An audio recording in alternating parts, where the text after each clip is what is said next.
अस्सलाम वालेकुम दोस्तों, वेलकम टू माय चैनल कहानी जंक्शन।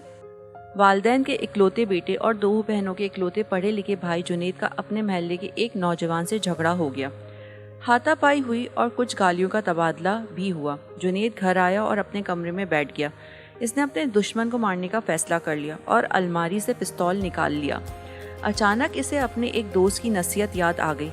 दोस्त ने इसे ऐसा कोई भी इंतहाई कदम उठाने से पहले 30 मिनट के लिए वारदात के बाद की सूरत हाल तस्वुराती तौर पर देखने का कहा था। जुनैद ने तस्वुर में अपने दुश्मन के सर में 3 गोलियां फायर करके इसे अब्दी नींद सुला दिया। 1 घंटे बाद वो गिरफ्तार हो गया। गिरफ्तारी के वक्त इसके वालिदैन और 2 बहनें फूट फूट कर रो रही थीं। इसकी माँ बेहोश हो गई। मुकदमा शुरू हुआ तो घर खाली होना शुरू हो गया। एक के बाद एक चीज़ बिकती गई। बहनों के पास तालीम जारी रखना नामुमकिन हो गया और इनके डॉक्टर बनने की ख्वाब मुकदमे की फाइल में खर्च हो गए। बहनों के रिश्ते आना बंद हो गए और इनके सरों में चांदी उतरने लगी।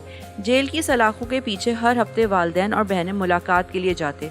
बहनों का एक ही सवाल होता कि भैया अब हमारा क्या होगा, हम अपने भाई के बिस्तर पर किसे सुलाएंगे, हम भाई के नाज कैसे उठाएंगे। भाई के पास कोई जवाब नहीं होता। फैसले का दिन आया और जुनैद को सजाए मौत हो गई। सजाए मौत की तारीख मुकर्रर हो गई। 25 मिनट गुजर चुके थे और जुनैद के जिस्म पर लर्जा तारी हो चुका था। जेल में वो अपनी मौत के कदम गिन रहा था और घर में वालिदैन और बहनें अपने कर्ब और अजियत की जहन्नुम में जुलस रही थी।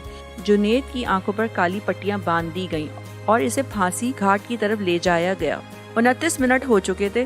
फांसी घाट पर पैर रखते ही 30 मिनट पूरे हो गए। जुनैद पसीना पसीना हो चुका था। इसके जिस्म में कपकपी तारी थी। इसने पिस्तौल वापस अलमारी में रख दिया। इसने मेज से अपनी बहनों की 2 किताबें उठाईं और बहनों के पास गया।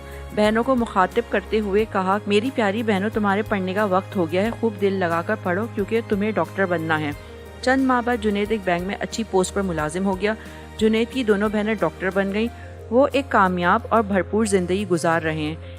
इन 30 मिनट की तस्वुराती वारदात और 30 मिनट के मुकदमे की कार्रवाई ने एक पूरे घर को उजड़ने से बचा लिया। आप अपनी ज़िंदगी में ये 30 मिनट अपने लिए ज़रूर बचा के रखिएगा। ये 30 मिनट की तस्वुराती अजियत आपको ज़िंदगी भर की अजियत से बचा लेगी। आज के लिए इतना ही। मिलते हैं अगली कहानी के साथ। अपने कीमती फीडबैक देने के लिए वीडियो को लाइक एंड सब्सक्राइब ज़रूर कीजिए और अगर आपके पास भी ऐसी ही कोई इंटरेस्टिंग स्टोरी है तो डिस्क्रिप्शन बॉक्स में दिए गए जीमेल एड्रेस पर हमारे साथ ज़रूर शेयर कीजिए।